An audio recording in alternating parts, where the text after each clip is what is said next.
안녕하세요. 세상의 모든 홍콩, 파이팅 홍콩TV입니다. 오늘은 세계적인 경기 침체 도대체 언제까지 계속되는 건지 몇 가지 말씀드려보도록 하겠습니다. 우리가 주변 사람들한테 듣는 얘기나 뉴스를 봐도 연일 경기가 안 좋다. 경기는 작년에도 안 좋았고 또 오늘도 내일도 늘 그냥 경기는 안 좋은 것으로 인식되기까지 하는데요.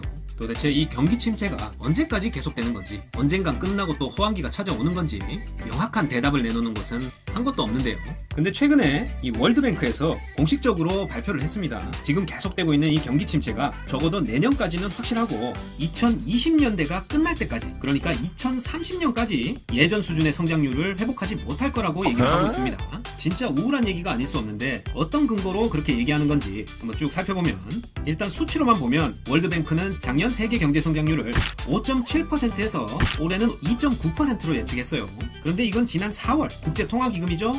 IMF가 내놓은 3.6%보다 0.7포인트 더 아래인 겁니다. 그리고 이 수치가 시간이 가면 갈수록 더 낮아지는 게 보이는데요. 그럼 이 월드뱅크에서 원인으로 들고 있는 것은 뭔가? 자, 우리가 이미 알고 있는 거죠. 현 시점에서 러시아의 우크라이나 침공, 중국의 코로나 완전 봉쇄에 따라서 국제 유가가 계속 상승하고 식량 부족이나 원자재 가격 급등, 그런 것들을 예로 들고 있어요. 이런 얘기는 저도 갖다 붙일 수 있지만 일단은 그런가 보다 하고 최근 이슈되는 이런저런 문제들 때문에 세계 경제 성장률을 더 낮게 잡았어요. 자, 하지만 이런 상황에서도 사실 웃음을 숨길 수 없는 나라들도 있는데요. 바로 사우디아라비아를 비롯한 산유국들이죠. 자, 요즘에 유가 엄청납니다. 배럴당 $100도 넘어서서 그 이상의 가격으로 팔리면서 오일머니들을 끌어담고 있으니까 이런 국가들은 좋아요. 웃을 수밖에 없는데, 하지만 대부분의 나라들은 사실 매우 안 좋은 경제 성장률 성적표들을 올해 받을 것으로 보입니다. 월드뱅크는 대부분의 선진국들이 약 2.5% 정도 성장을 보이고, 중국도 사실 작년에 8.1% 성장했는데 올해는 성장률이 4.3%로 쪼그라들 걸로 보여요. 자, 남미도 작년에는 6.7%였어요. 2.5%로 쪼그라들고, 일본은 1.7%, 거의 성장을 못하고 있죠. 일본 심각합니다. 자, 이처럼 주요 국가들의 경제 성장률이 낮아진다. 그러면 더욱더 문제가 되는 게, 가난한 국가들은 더욱더 가난해질 수밖에 없다는 게 더 큰 문제고, 이 절대 빈곤에 처하는 사람들의 수가 추가로 약 7,500만 명 정도나 더 증가할 거로 예상하고 있다고 해요. 심각하죠?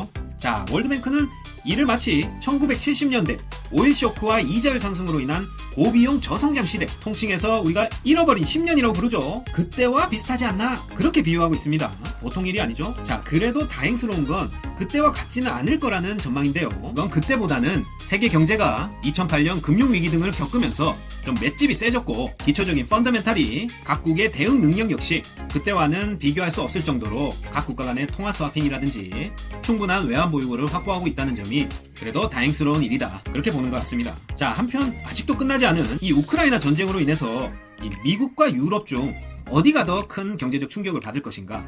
자, 이러한 점에서는 당연히 유럽이 더 큰 충격을 받을 거다, 그렇게 예상하고 있습니다. 사실 미국은 유럽에 비해서 러시아와 경제적 교류 정도가 낮고 에너지 의존도도 유럽에 비해서는 훨씬 낮죠?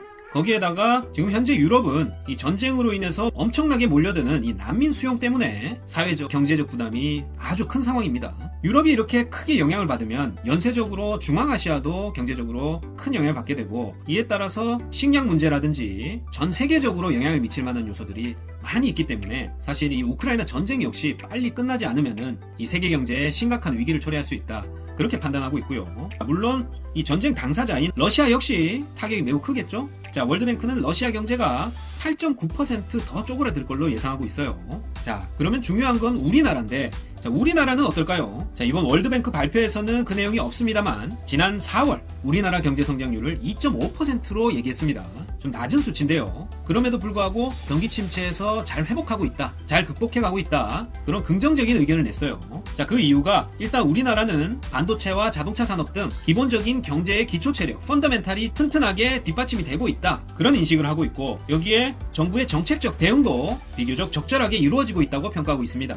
그래서 2023년 전망치는 2.9% 정도로 그래도 성장을 하는 걸로 그렇게 예상을 하고 있고요. 자, 물론 국내 기관들은 좀 더 장밋빛으로 더 밝은 미래를 얘기하는 것도 있습니다만, 이렇게 대외적인 상황은 전 세계적으로 봤을 때는 아주 상황이 좋지 않다, 그렇게 인식을 해야 되고요. 자, 아무튼 요약을 하자면 경기는 어제도 안 좋았고 오늘도 안 좋고 앞으로도 안 좋을 것이다. 자, 암울한 얘기죠. 언제 경기가 좋았던 적이 있느냐, 그런 생각이 드시겠지만 맞습니다. 결국에는 우리가 현재 겪고 있는 이 살인적인 물가 상승, 생필품이나 외식 물가, 기름가, 제 생각에도 10수년 동안 이렇게 폭발적으로 물가가 오른 적은 없는 것 같은데요.